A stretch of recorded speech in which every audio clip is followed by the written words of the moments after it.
At the corner of 15th and Rio Grande Streets in downtown Austin sits a large white office building. Every day, nearly 30,000 people drive or walk by, unaware that behind the 1970s facade lies a historic residence. A concrete frieze above the white columns and a bay window peeking out from the third story offer clues to the building's early history as a residence for two of Austin's early families. In 2006, Humanities Texas purchased the building and named it the Byrne-Reed House, after its former residence. The building now serves as the headquarters for Humanities Texas.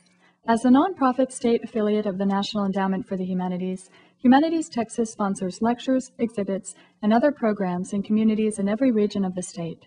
Humanities Texas has long sought a historic building in a more central location. Just blocks from the Texas Capitol, the Byrne-Reed House is easy to find and provides a convenient location for humanities programs that will draw Austinites as well as out-of-town visitors. For the moment, though, the historic structure lies hidden behind a modern facade that conceals its original style and grandeur. The Byrne-Reed House was built in 1906 as a home for Edmund and Ellen Byrne and their children Grace and Thomas. Edmund Byrne, pictured here on the south side of the house, moved from Galveston in the 1880s and became a successful cotton buyer. Ellen Sneed Byrne grew up in Austin, a member of the prominent Sneed family and granddaughter of the influential Judge Sebron Graham Sneed. When Ellen and Edmund married in 1889, a local reporter remarked that few weddings have occurred in Austin where the parties were so widely known and so universally beloved. The house the Byrnes built reflects a Texas vernacular style that combines popular architectural trends of the period: Mission-style terracotta roof tiles, Richardsonian Romanesque arches, and prairie-style porches. Its construction incorporated locally produced materials: Elgin brick, limestone from nearby quarries, ironwork fashioned in a downtown foundry, and native Texas pine.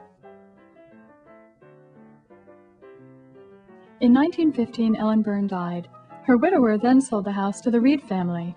David Cleveland Reed began his career as a cotton buyer and exporter, and his business holdings soon included cattle ranches, oil interests, and even a partnership in the Driscoll Hotel.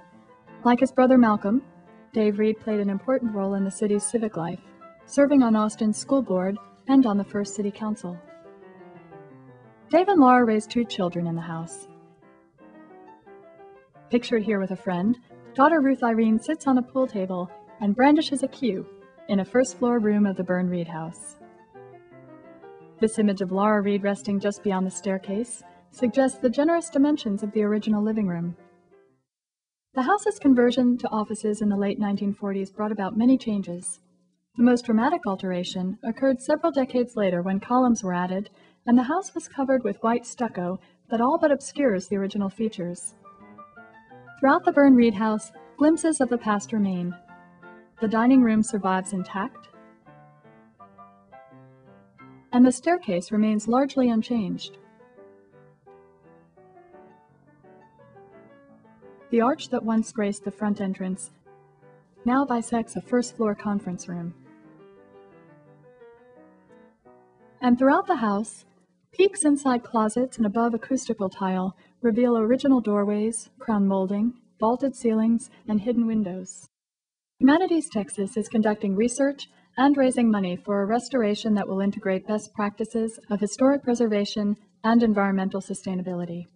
Plans to restore this house to its original grandeur include removing the exterior stucco facade, revealing woodwork and detailing, and returning to the original first-floor arrangement of rooms.